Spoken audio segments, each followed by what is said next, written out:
Well, it's week 20 of the golfing year, and we're live from the Australian Golf Centre, home of Golf Australia and the PGA of Australia. And a big thanks to the Golf Clearance Outlet. They beat everyone's prices. Find them in Melbourne, Sydney, Brisbane and Perth, or online at golfclearanceoutlet.com.au. And the new Watch My Numbers app. It's the most powerful database golf app in the world. You can download from the App Store or Google Play. Play smarter and use your data. And of course, Ping. They've looked after Nick O'Herney's entire career, and they can do the same for you, because Ping help you play your best. See your local golf shop or professional to arrange a Ping club fitting. Okay, now the most listened to Australian golf podcast. This is Talk Birdie to Me with Nick O'Hearn and Mark Allen. So, Nick, we are recording.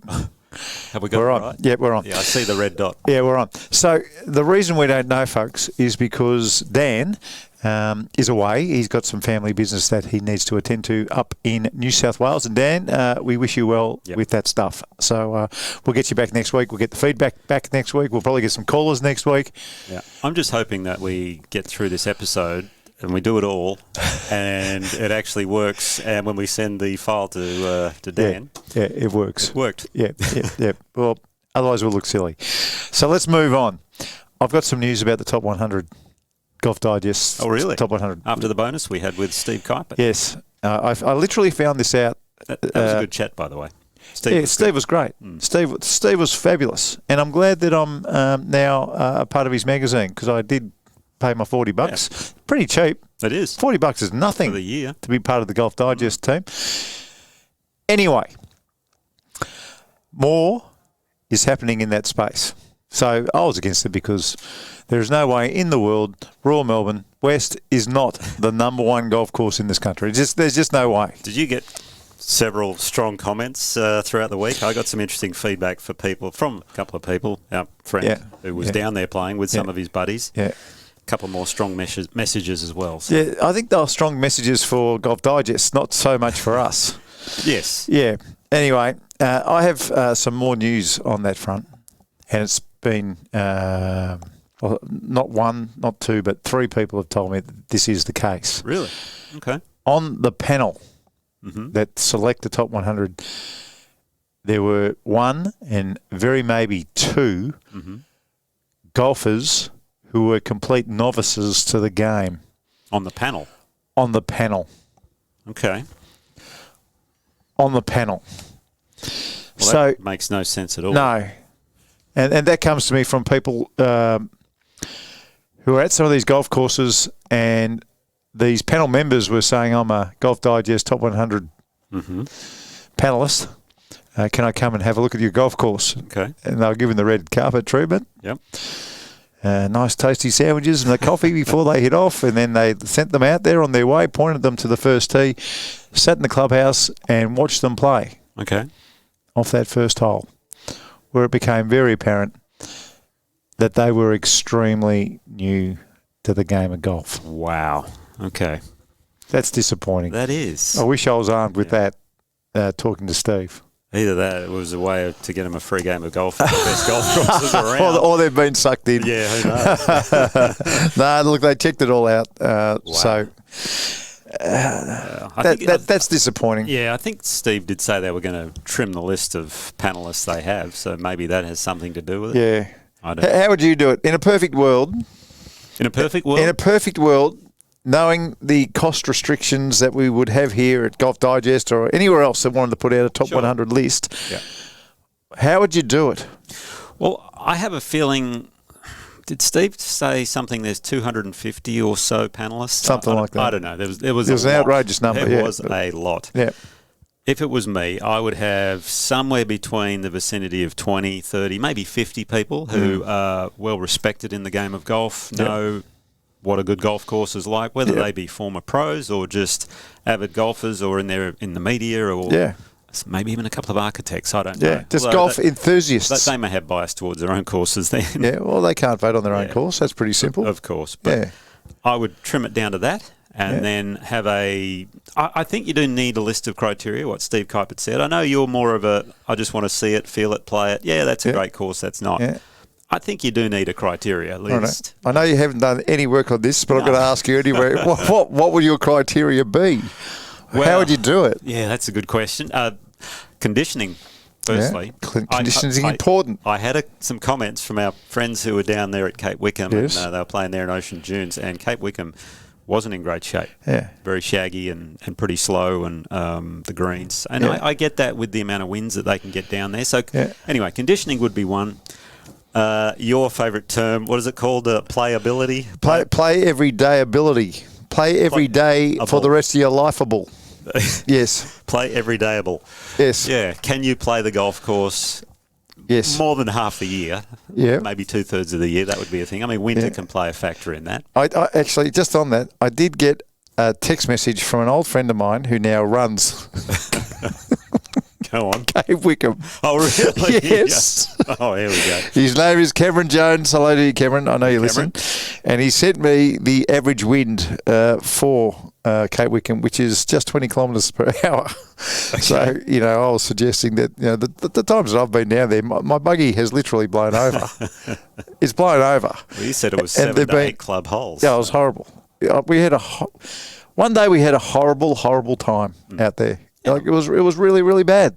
And I experienced the same sort of wind at Barnbougle as well. That's why I said it. Yeah, sure. And then you speak to other people who've been down there, and the first thing you ask, how's the weather?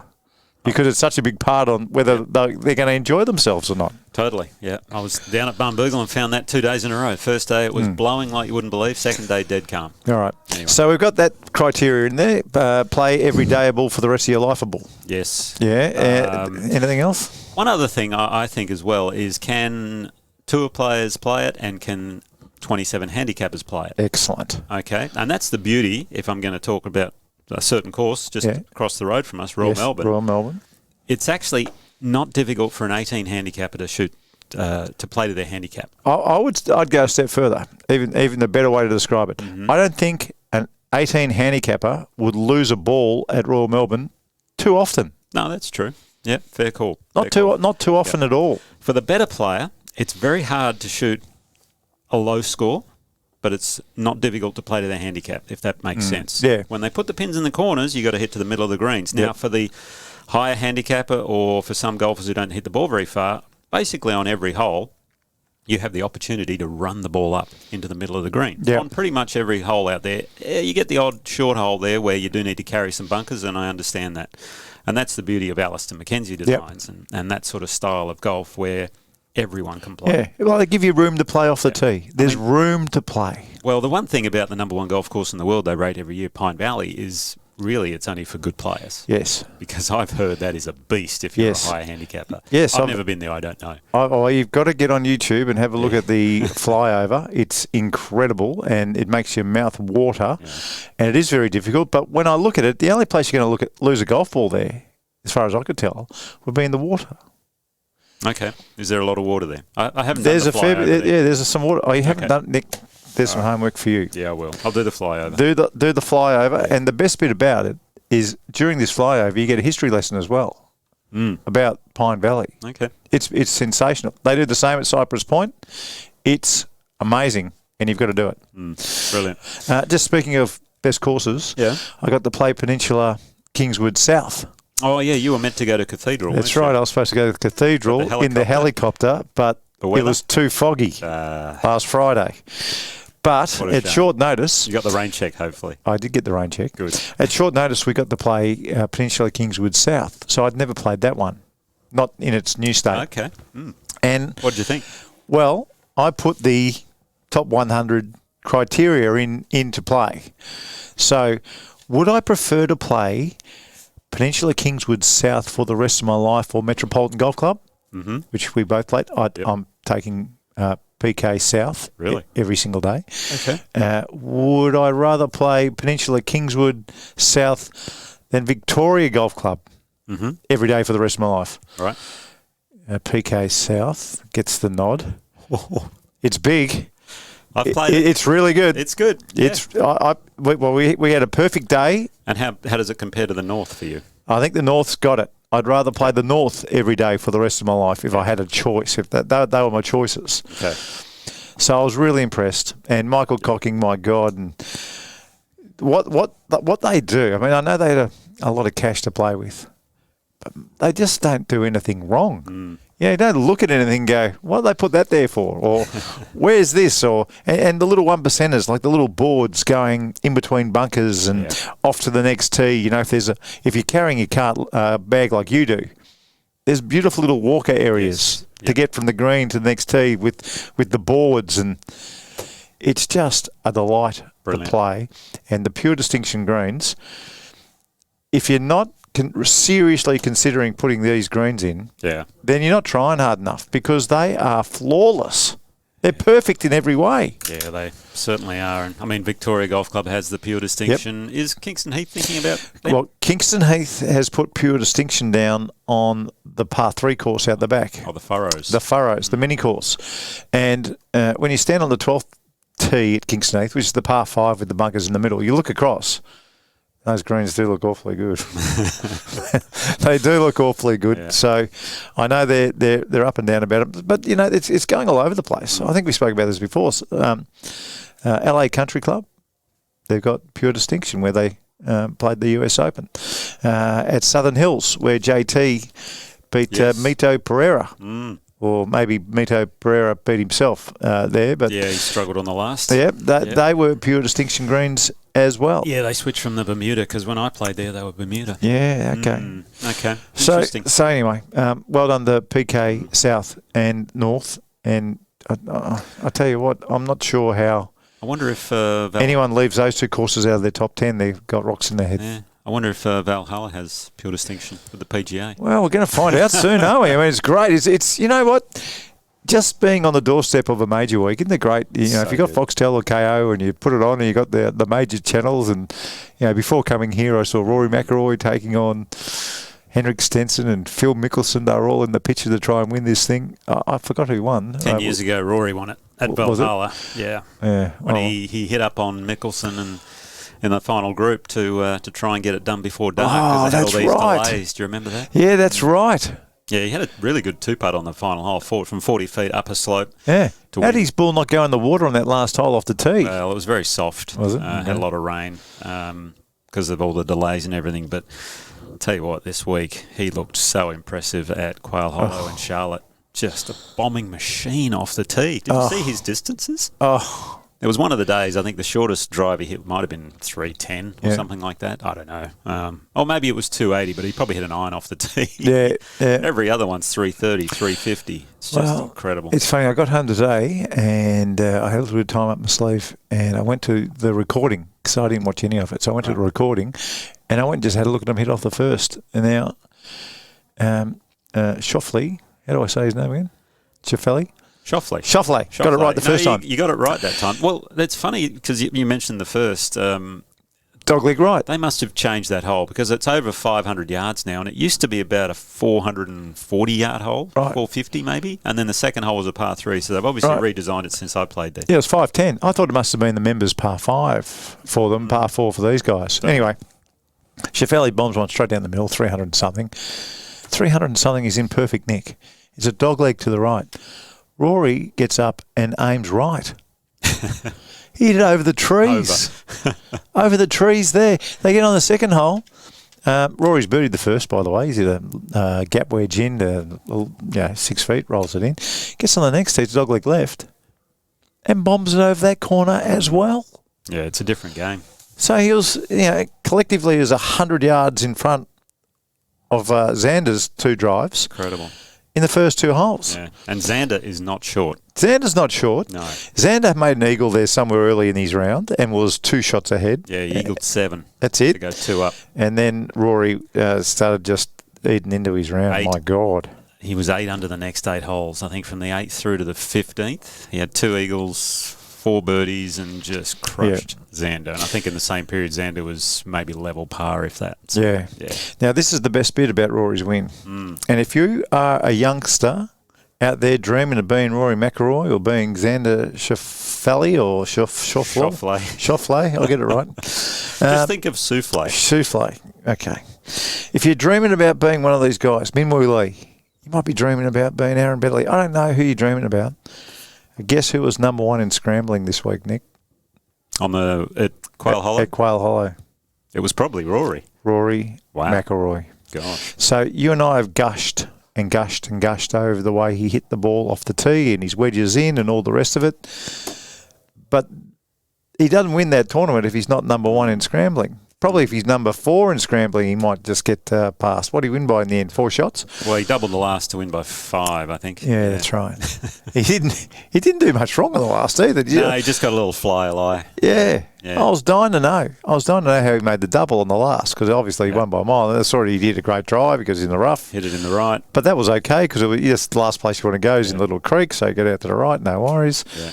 Got a little flyer and went over the back and just rolled in, but it didn't matter at that point. Were you any good at flyers, picking the flyer lines? Yeah, I was pretty good. I have some horrible memories of that place, though, because, and again, it's before they changed the course to what it is now. I missed the cut there by 1 shot after finishing triple bogey, bogey. Oh. My last 3 holes. So I've been trying to wipe that from my memory, but each time I watch this golf tournament, I'll always remember, because 16 used to be a very difficult par 4 as a straight hole. You couldn't see any water. Yeah. It was tree lined both sides and just a real tough. And then the 17th is similar to what it used to be, and 18's the same. But I've had nightmares about that ever since. What sort of greens were you playing on? Are they Bermuda greens that they were playing on? I looked everywhere to try and find out. I know they used to be a Bermuda green. I think they're bent when I used to play on there. Right. From memory. Because they had... I used to love playing there because it had a very... almost an Australian feel to the greens because they're very large, big sweeping slopes. You almost felt as though you were playing Royal Canberra or somewhere like that, with the tree lines and things, or even Lake Carrinup over in Perth.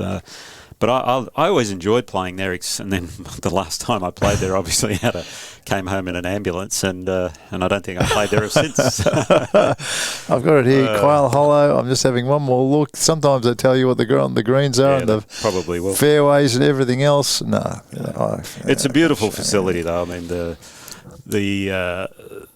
the tour does an outstanding job. The volunteers, they make you feel so special. The range is pure. It's one of those facilities that you go to and you go, oh, geez, this is nice. This is nice. Well, Rory McIlroy's joined there as a member. Not a member. Yeah, he's joined there as a member. Times. Well, he's won 4 times now. It's interesting, when you see someone who's had a career like Rory's, when they go back and show you the different winning putts and you see the different looks they had and the different golf styles that have been around since Rory McIlroy appeared from nowhere. I liked his swing before.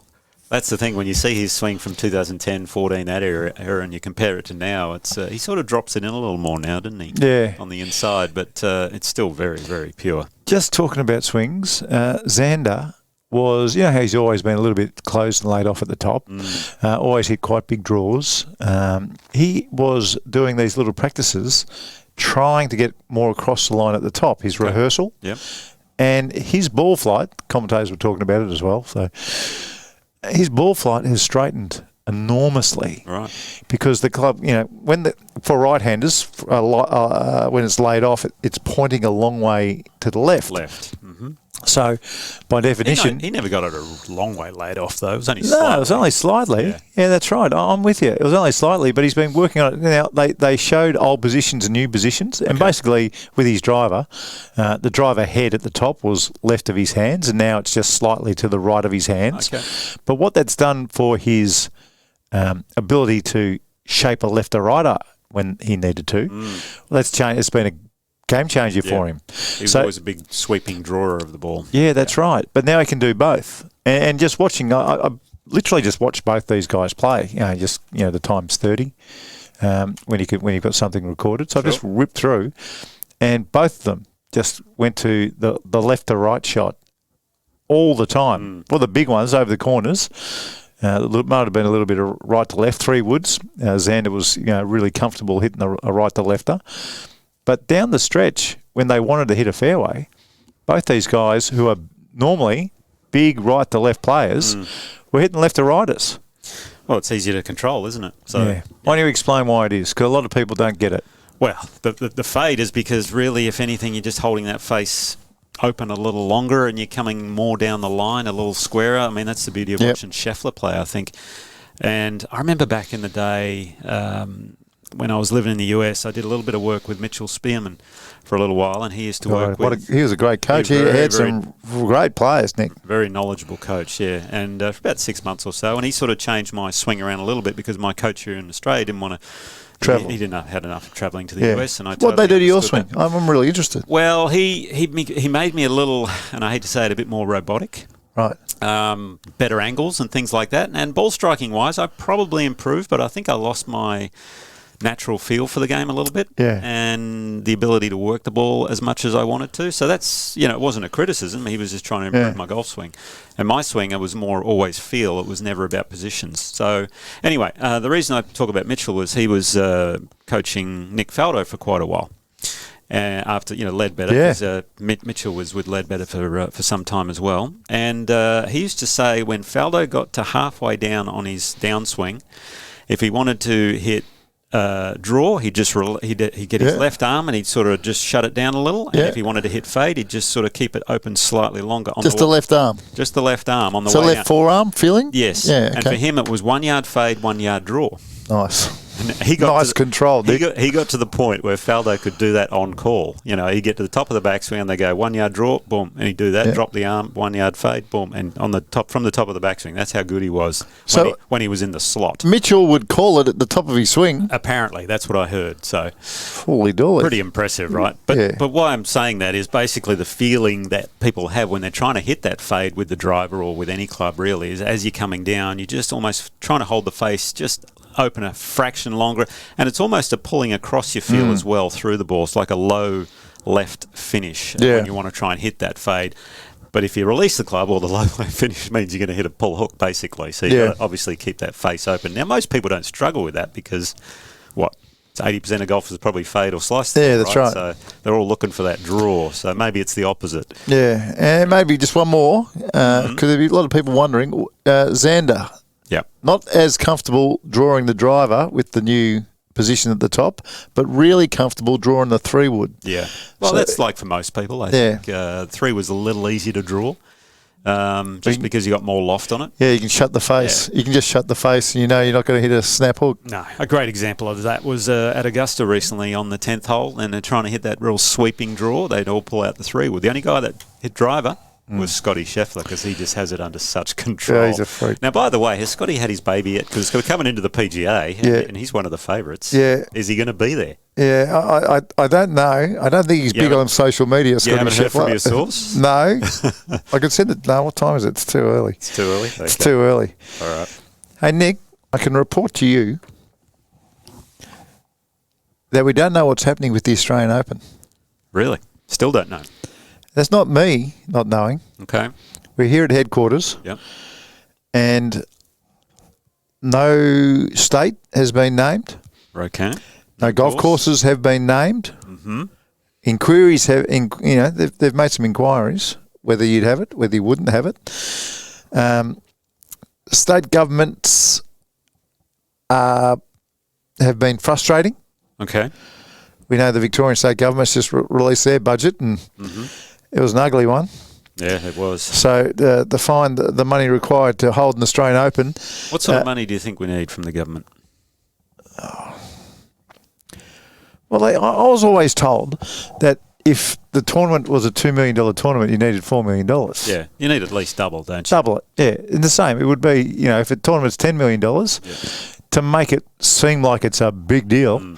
And we have men and women playing together, each for a purse of, 1.5 to 1.5. was the last one, maybe? Yep. We didn't quite get to the New Zealand Open purse, which I'm still scratching my head. So say that's 1.5 each, that's 3, so maybe 5 to 6 million, something like that. We need 5 or 6 million, probably 7 million to get some stars across, probably 10 million to make it what we all think it should be.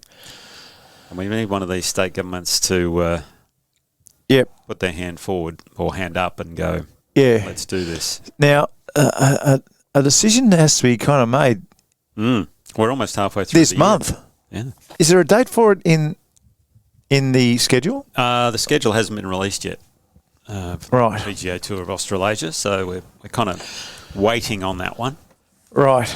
Because that typically starts, October? Yeah. We do the commentary, and we usually start with the WAPGA, the W Open, those events. Kick on from there. Yeah. And my understanding is that everything's on the table as far as the look of the event. Okay, as in men and women. Everything's on the table. Okay, right. They just want to, get something that's worthy of both the Australian Opens, and they want some certainty. Wow.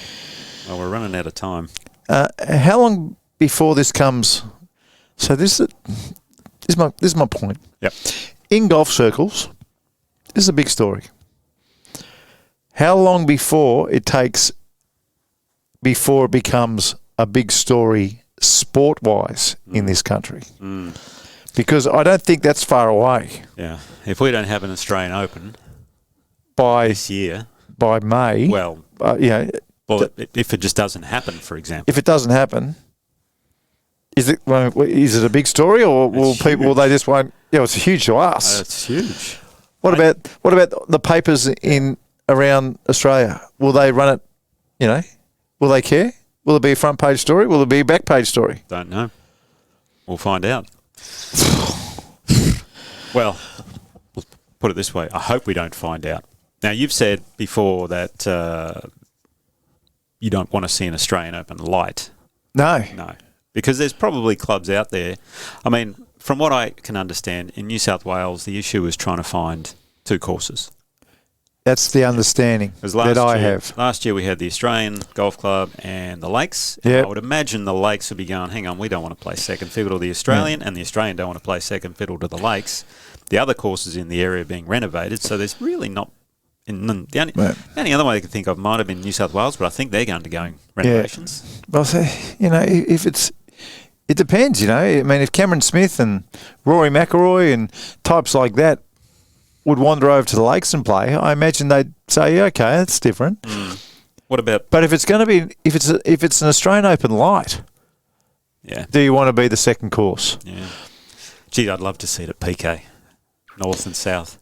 Wouldn't that be fun? Yes, that would be good. Same property. Everybody there. Yeah. So personally, I think it works really well with the Vic Open. Yes.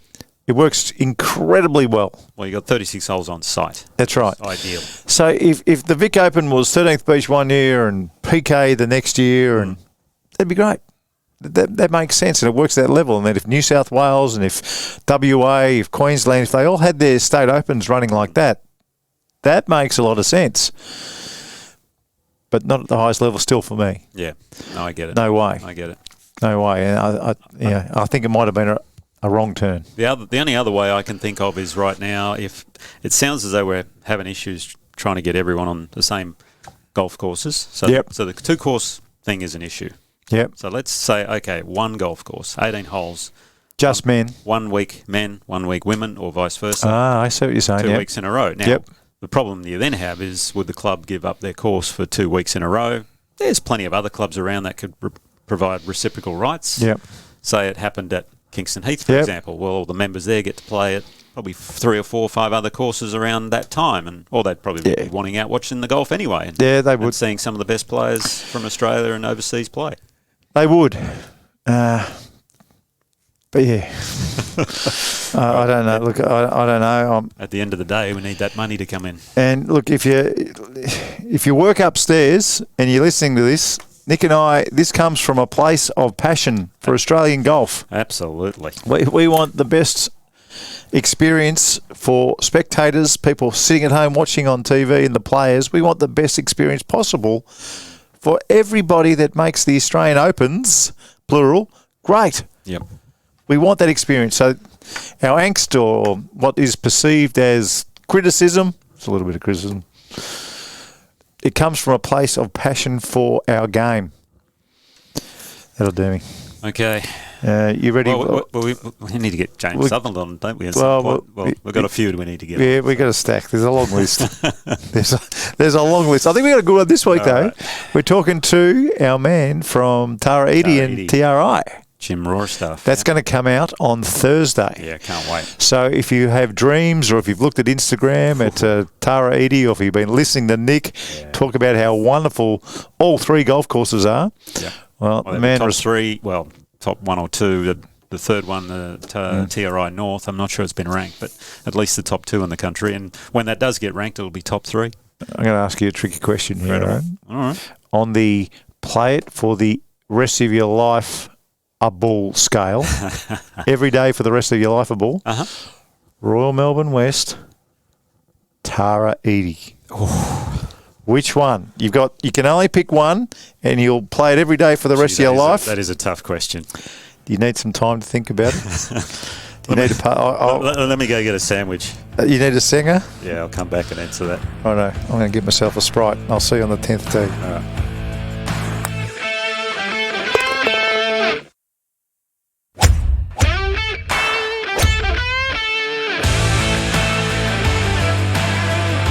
Thanks for listening to Talk Birdie to me, and if you're up for it, we'd love you to subscribe, rate and share the podcast wherever you listen. And thanks to our great partners who make the show possible, Ping, they'll help you play your best, Watch My Numbers, the most powerful database golf app in the world, and the Golf Clearance Outlet. They beat everyone's prices. Now, back to Nick O'Hearn and Mark Allen. So, you've had a sandwich and a think. All right, so which course out of Tara Edie and Royal Melbourne West would you rather play if you had to play one of those for every day for the rest of your life? You've thrown me under the bus. Yeah, I know. I like doing it. I like doing this. I'm on the waiting list for Royal Melbourne. I know. I love doing this. It's my favourite thing. And Tara, I would love to be invited back. Yeah, I know. Look, I'll give you a little bit more time, but you can't sit on the fence. Okay. Right, can we play the music when it's just you and me? We'll soon see.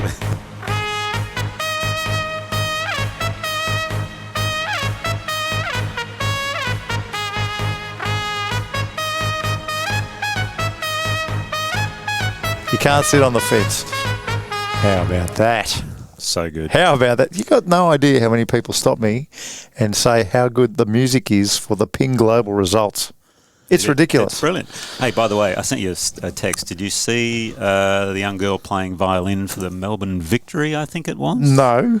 As the start of their soccer matches? I saw you said it to me, but I didn't open it. She is so good. Very, very impressive. All right. Anyway, you can watch that later. Well, no, we'll get Dan to put it in. Yeah, there you go. At the end of the show. She's really good. But it's not quite as good as our Ping Global results. No, nothing is. Nothing is. Righto, let's get started. All right. Well, on the PGA Tour, we were at, obviously, Wells Fargo, Quail Hollow. Quail Hollow was the golf course, a signature event where Rory McIlroy, 5-shot win over Xander. This one's got to hurt for Xander. I mean, he had the lead most of the way, had... What was he? 2 up through 2-shot lead through round, 7 after an eagle. And then he was 7 behind playing the last. So goes to show.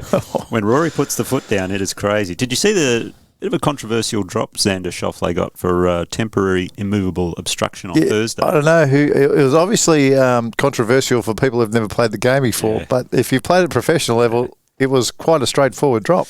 Yeah, but trying to get it through there, it was, I can understand why people were a bit upset about that one. So anyway. Well, I'd take on what the rules official had to say. He had a look at it and said, yeah, it's okay. Yeah. That makes sense to me. There's wires coming off it, the whole thing. So, I get it. I get it. Anyway, great win for Rory. Jason Day had a good solid week. Finished tied for 4th amongst the Aussies. Adam Scott tied for 29th. Cam Davis tied for 38th. At the same time, because Quail Hollow was a signature event, they also had a dual event going on at Myrtle Beach. That's good. In South Carolina, where rookie Chris Gotterup had a 6-shot win over Alistair Doherty and Davis Thompson. Ryan Fox was the best of the Australasians, tied for 4th. Did you see the young 16-year-old who made the cut?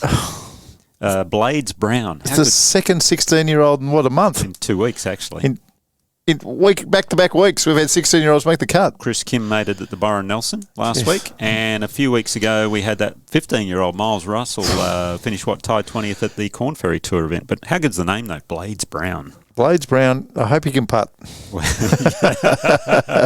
Anyway, he finished tied for 26, so it was more than just making the cut. He finished in the top 30. Very impressive. I just want to take a backward step. Yeah. We spoke about Webb Simpson, who got another invite. Well, that's his 4th. That's his last one. He showed up. He's a member at Quail Hollow, by the way. He played okay. Tied 24th. Yeah. Okay. Well, I think out of all the 4 invites he's got, that was his best, I think. Yeah. Okay. Hasn't been great. Anyway, on the LPGA Tour, Nelly Korda was going for 6 wins in a row. And? Remember that? Just incredible. Very disappointing week for it. Just didn't have a best start. Yeah. Tied for 7th. That's terrible, isn't it? From what I could see, Nick, there were 2 tournaments in a tournament There was. on the LPGA Tour. Explain that. Well, it was crazy. But the other thing was Nelly went to the Met Gala. Did you see that as well? No. Yeah. First golfer to go to the Met Gala since Tiger in 2013. Oh, wow. Massive deal for golf and women's golf, for that matter. That for the sport, when they take the number one. How'd she look? She would have looked magnificent. I think it was a floral sort of theme and obviously looked very nice. The golf course was played at Upper Montclair. I've played this golf course. Good buddy of mine, Dan Plesac, who was a former MLB pitcher back in the day, big lefty, now works for the MLB network. He's a member there and took me there one day, and it is a stunning golf course. They should have a women's major championship there. I love these relief pitches, mate. What a job that is. He would have walked out to this trumpet, and he would have dominated. Anyway, you're right. It was a 2-tournament race. There was Tournament A, which was going on between Rose Zhang and Madeline Sagstrom. Yeah. How many under were they? So Rose Zhang was 24 under. Yeah. And Madeline Sagstrom was 22 under. Now, Rose was 3 shots behind with 5 to go. Birdies 4 of the last 5. Oh, wow. To win by 2. Goodness really me. Impressive. But in Tournament B, our own Gabby Ruffles. She won Tournament B? Yes. So Madeline Sagstrom shot 22 under and Gabby Ruffles was 9 under. So 13-shot difference between second and third. Imagine shooting 22 under. You're 13 shots behind, in front of third, and you still don't win the golf. Yeah, unbelievable. Anyway, well done to Gabby for winning Tournament B. Very impressive. Minjee Lee tied for 7th. Good solid week for Minjee. Hannah Green tied for 18th, and Steph Kyriakou also tied for 18th. Now, Steph Kyriakou, how's this for a scoreline, by the way? 66, 79. 66. So she shot 13-shot difference first, second and third rounds. I mean, that is crazy. And then she topped it off with a 72 in the final round. I wonder what happened in the 79. I don't know. Can I get it up? You keep going and I'll see if I can find out if she made just one enormous number or something. Good for 4 Aussies in the top 20 there anyway. Outstanding. On the Ladies European Tour, they had the Aramco Team Series in Korea, and the hometown favourite got the win. Hyo-Joo Kim.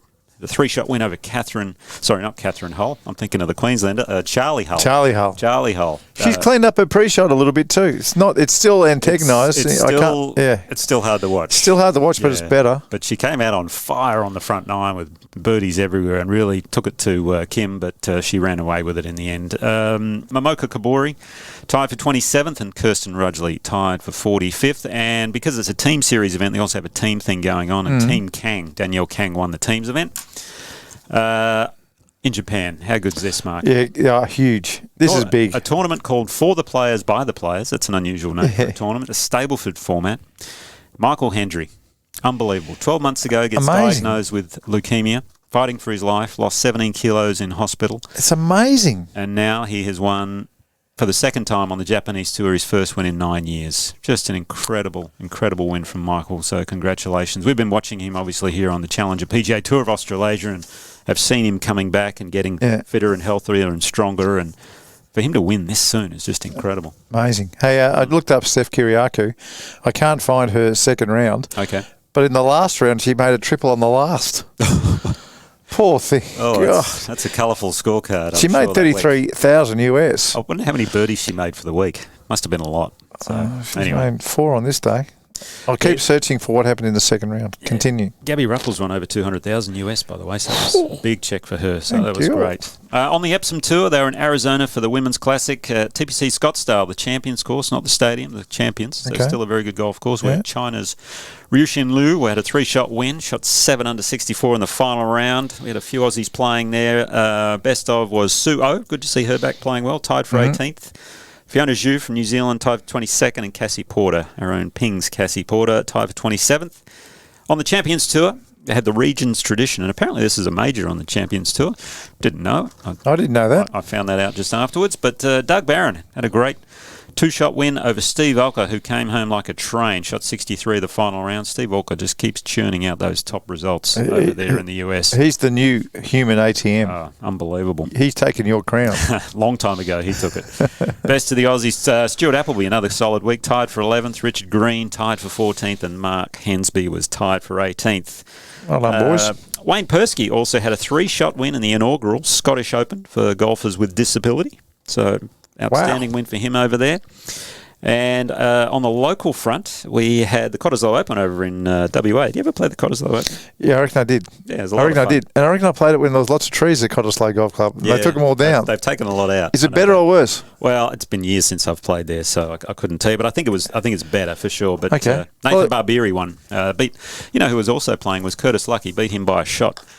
Barbieri beat Luck by one stroke, who was a member for many, many years. So, well, if you remember there at Cottesloe and you remember the old course versus the new course with less trees, let us know on our socials whether you think it's better or worse. I've got a feeling it would be much better. Much better, yeah. Graham Marsh has done all the redesigns there, and Marshy, as we know, is an outstanding golf course architect. You just reminded me we've got to get Marshy on as well. Yeah. My God, the list is growing. I reached out to him a while ago. I'm still waiting to hear back. He's in Melbourne at the moment, you know. Oh, he is now? Yeah. Okay. Well, maybe I've got the wrong number for him. I'll look him up again. But one last result.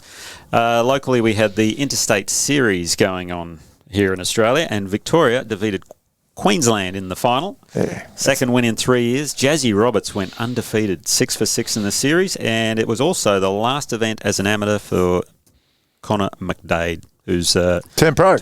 Push the button. Yep, he's out there. Dennis McDade, who's obviously a very well-known coach. Maybe we should get Dennis on as well. Yeah, we should. Well, it's funny. I saw Dennis teaching at Peninsula Kingswood on Friday. He was teaching this little kid. He would have been 6 or 7 years old and was flushing it. Oh. Just a super flusher. Incredible.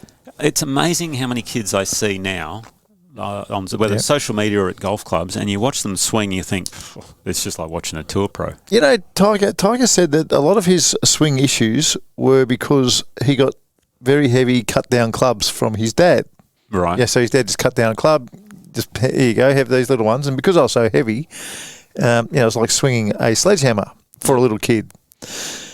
These days, I don't think he had too many swing issues. No, I'm with you on that one as well. But these days, with all the light clubs and the tiny little grips for kids, you can swing them fast, and that's where they're developing their speed. Yeah, and which you need. You've actually got control, and the clubs are fantastic, and every single kid who comes out, just is a complete flusher, it seems like. No, it's crazy. So much fun to see. Anyway, that is our Ping Global results for this week, Mark. It's time for the top 5. This week's top 5. Top 5. And this bloke cops a lot of grief, particularly from people who are Live fans. They get stuck in the Rory McIlroy a lot. And I kind of understand why. Well, I see he tried to get back on the board. The PGA Tour policy board, but I think Cantlay and maybe Spieth didn't want him back on there, from what I heard. Thought it was Tiger as well, from the social media rumours that were flying around that maybe Tiguan didn't want him on that. But I did see he's on a transactions subcommittee for the PGA Tour Enterprise. So he's on a committee. That are negotiating with the PIF. So it's always good when you have all these committees, isn't it? Hey, by the way, I didn't tell you this. I should have mentioned it during the week.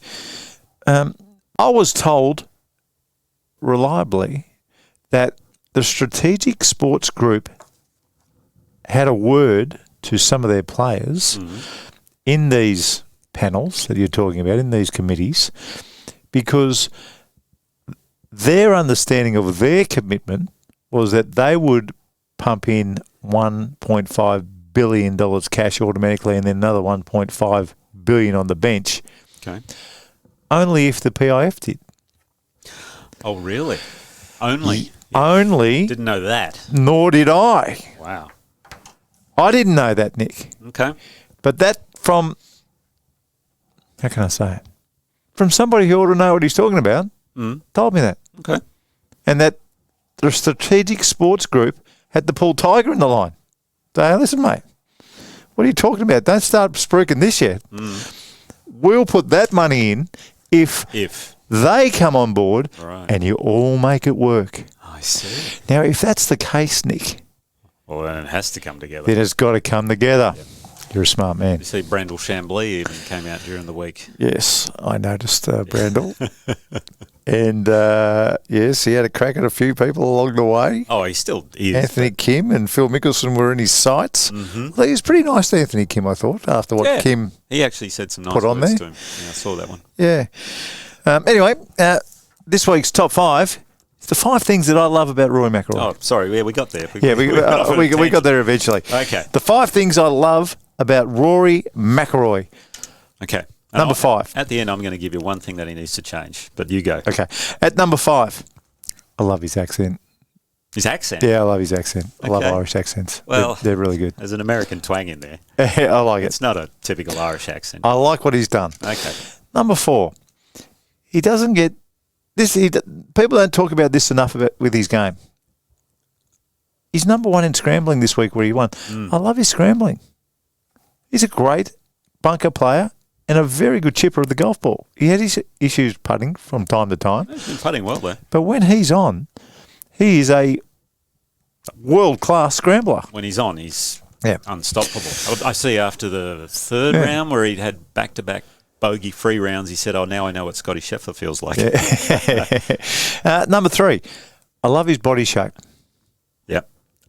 He has, for his height, the perfect shape for a golfer. He's strong, isn't he? Yeah, and that's kind of a backhander to you, Tiger, because you're kind of looking too big up the Little top bit for too me. big. Yeah, you're looking a little bit too big. Has Xander got a similar shape, sort of? Yeah. Yeah, he's pretty stocky. Yeah. A little stocky-ish. Yeah, I guess. but strong. Strong. And you can see a strong rump and strong thighs, and just the arms are correct as far as golf is concerned. So I love that. Number 2, I love his balance. His balance. If he's not the best balanced golfer the world has ever seen, then I'm not speaking, Nick. And this podcast ends today. There's been nobody with that power and that much balance. I haven't even mentioned power, and I'm not going to mention power. And number 1, I love the fact that he's not an American. Okay. I love the fact that he is from Ireland and that he has a different view of the world of golf. Yeah. Yeah. Very interesting. So there's my top 5. Very good. Well, I mentioned something I'd love to see him change, and I guess, well, there's actually 2 things I'd love to see him change. A lot less looks over the ball would be one. Yeah. I know it ranged from 6 to about 9 or 10 at some point. Yeah. Weirdly, over putting, he only has 3 looks. Would love to see him sort of dial that back down. But I think it was Ian Baker Finch on the coverage actually mentioned, he doesn't hit the ball until he's ready. So, but that to me sounds as though he's overthinking when he's over the ball. Yeah. But when you shoot the scores he did, well, I mean, hey, it's working for him. But in the big moments, like the majors, as we know, I'm a little concerned a little bit. Well, it'd be interesting to see whether it changes this week. Well, you exactly. know? Yeah. Whether if he's in contention. Because yeah, that's right. we have a great PGA setup this week because the 3, you got to say the big 3, right now is Scotty Scheffler, Rory McIlroy and Brooks Koepka. And they've all won the last tournament they've played in. Brooks won on Liv. Yep. Rory has actually won the last 2 because he won in Zurich at New Orleans. That when he doesn't played count. With, yeah, I know. Shane Lowry. Come on. That doesn't count. It would have counted if the other guys had won. Mate, that's a member guest at best. And Scotty's won his last 2 as well. Yeah, that's but true. we don't know if he's going to be there anyway, if he's had the baby yet. So you need to find out from your source. I'll find out. But We'll know soon. It's going to be such a cool week, this PGA coming up, because the course suits Rory perfectly. It's a high bombers course, Valhalla. He's won there before. The stars are aligning for him, and he won the week before the PGA. Now, the other thing I'd love to see him change also, and I hate to say it, Harry, his caddy, but he needs a bit of a mongrel on the bag for those moments in the big tournaments where he can tell him, look, okay, now's the time, as opposed to just saying, yes, boss, no problem at all. Yeah, I get the sense. I mean, maybe he's not, but from a distance watching, I get the sense. Yeah, I get the sense there's not much of that. He's obviously a very good caddy, but Roy's obviously a very good golfer. But those caddies at that moment that you need them to make the difference. Steve Williams at Augusta, you remember that? Yeah. Steve on various bags throughout the years. The Billy Fosters and all those sorts of guys. Golf has many ways of measuring ability and performance. But at the end of the day, it's all about the numbers. And that's where Watch My Numbers can really help.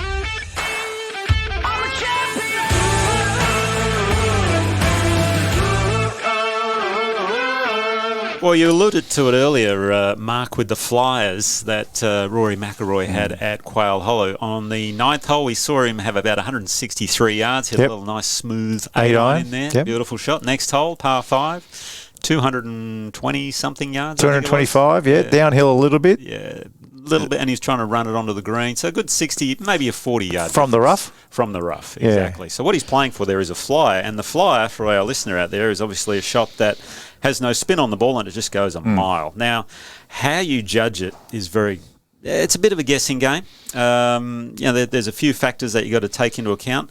I will tell you this: I've never seen a wet flyer. If the grass is wet in the morning, you're not going to get a flyer. Okay, so if you've got a bit of dew around, the ball, I don't think will fly that much. It may not spin much, but if anything, it'll come out a little softer because of the moisture. I wonder what the science is behind that, because that is right, what you say. You don't get crazy flyers when there is moisture. Typically in hot weather is when it happens, because the grass is so dry. And you get these thin, what do we used to call it? Like, not Parramatta grass or Guildford grass, but that stringy grass. Onion grass. Yeah, when you get that sort of thing, those sorts of lies, you get flyers from for sure. If the grain is going with you, that's also a good indication that you might get a flyer. But every now and then you do get one where the grain is against you. Now, it's a bit of a hit and miss scenario. I would say flyers tend to come from rough that isn't very long. Yeah. Okay, if it's long, thick grass, you're not probably going to get a flyer out of there, because the club's just going to slow down so much that there's not going to be any speed on the swing as you go through the ball. So it's more of a wispier, thinner type of rough. It needs to be dry, and if the grain's going with you, it's a bit of a guessing game, as I said. So when you get to the ball, first thing to do is to look at that lie. Is it nestled down? Is it sitting up? Balls that sit up on top of rough tend not to fly. It's the ones that sit down a little in that short rough. They're the ones that fly. I always found that in Bermuda grass. If it's sitting at the bottom of maybe an inch or two of Bermuda grass, I'm going, oh, that's a jumpy lie. Yeah, if you can get a 9-9 on it, watch out. Yeah. So the other thing with it is, with the flyer lie, if you've got, say, a 7-iron distance to the hole, we'll take the 8-iron, maybe even the 9-iron. Take one or two extra clubs less, depending on what's short of the green, obviously. The last thing you want to do in those scenarios is go long, because generally over the back of greens is where the trouble lies. So take less club, swing as normal, and it should shoot on you. And if it doesn't, well, you can blame me as well. So. Right. Well, I'm interested to see how that comes up on camera. That'll be an interesting one, Nick. Post now, it on socials, yep. I've given you 25, 30 minutes here to have a think about the big question. We're revisiting it. Okay. So bring it on. You have two golf courses, Royal Melbourne West, and you've got Tara Eady, and you're going to use the measure. Which course would you play happily for the rest of your life between those two? Every day for the rest of your life. Okay. Well, Mark, my final answer is...